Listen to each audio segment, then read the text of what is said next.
કાશ્મીરમાં આતંકી હુમલામાં મૃતક શૈલેષભાઈ કળથિયાની પત્નીનો આક્રોશ. કાશ્મીરમાં આતંકી હુમલામાં મૃતક શૈલેષભાઈ કળથિયાની પત્નીનો આક્રોશ. મૃતક શૈલેષભાઈ કળથિયાની પત્ની શીતલબેન પોતાની વ્યથા ઠાલવતા CR પાટીલે કહ્યું, ત્યાં કોઈ સુવિધા નથી, કોઈ આર્મી નથી કે કોઈ પોલીસ નથી. જ્યારે મોટા મોટા નેતા આવે કે VIP આવે ત્યારે તેની પાછળ કેટલી ગાડીઓ, ઉપરથી હેલિકોપ્ટર, એ બધું કોનાથી ચાલે? ટેક્સ પે કરીએ છીએ તેના પરથી જ ચાલે છે અને VIP માટે સર્વિસ છે, આ લોકો માટે કેમ નથી? Bureau report Sunil Ganjewala. કોઈ સુવિધા નહીં, કોઈ ફેસિલિટી નહીં, કોઈ આર્મી નહીં, કોઈ પોલીસ નહીં. જ્યારે મોટા મોટા નેતા આવે, કોઈ VIP માટે પાછળ કેટલી ગાડી, ઉપર હેલિકોપ્ટર, શેનાથી હાલે છે? ટેક્સ પે કરે છે એના ઉપર નથી.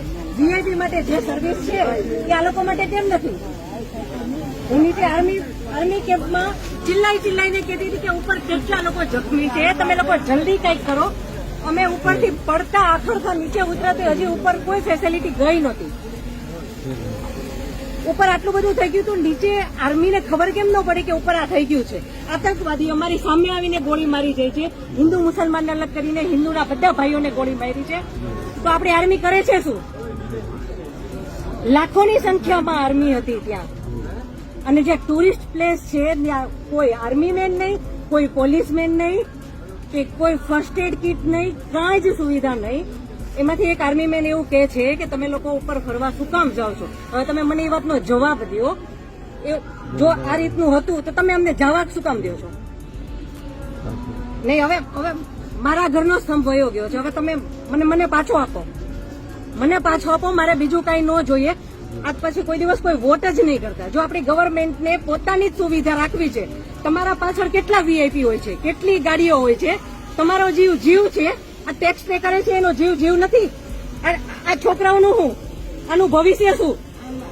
આને ડોક્ટર બનાવી છે, આને એન્જિનિયર બનાવો છો, હું કઈ રીતે બનાવીશ? નહીં, મને ન્યાય જોઈએ. મારા છોકરાનું ફ્યુચર ખરાબ ન થવું જોઈએ.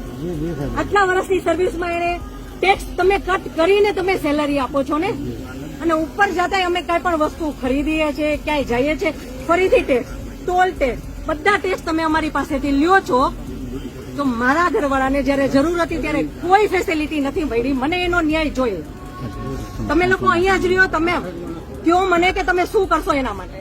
આ એક નહીં, આના જેવા જેટલા ભાઈઓ બધા નિર્દોષ હતા, બધા આવડા છોકરા હતા. નહીં, સરકાર ખાલી કહે છે કે અમે કરશું.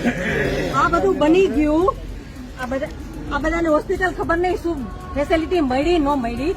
બીજે દિવસે આટલો કર્ફ્યુ, આટલી રોડ બંધ, રોડ ઉપર 100-200 જ્યાં જોઈને ઢગલા. નહીં સર, નહીં, સાંભળો, તમારે સાંભળવું પડશે. જયારે બધું પતી જાય પછી આપણી ગવર્મેન્ટ આવીને ફોટા પાડે છે કે અમે આર્મી ઓફિસર અહીંયા હતા, પોલીસ અહીંયા હતા, નેતા આવ્યા છે. પછી શું કામનું? અને આર્મી ઓફિસર એવું કેમ બોલી શકે કે તમે લોકો ઉપર જાઓ છો શું કામ ફરવા? અને ત્યાં એક બોલ્યો તો બાકીના બધા સાંભળતા હતા, તો કોઈ કઈ ત્યારે કેમ ન બોલ્યું? અમે ત્યારે બોલ્યા કે આર્મી મુર્દાબાદ, કે આર્મી હાય હાય, તો અમને પકડીને કેમ અંદર ફેંકી દે છે?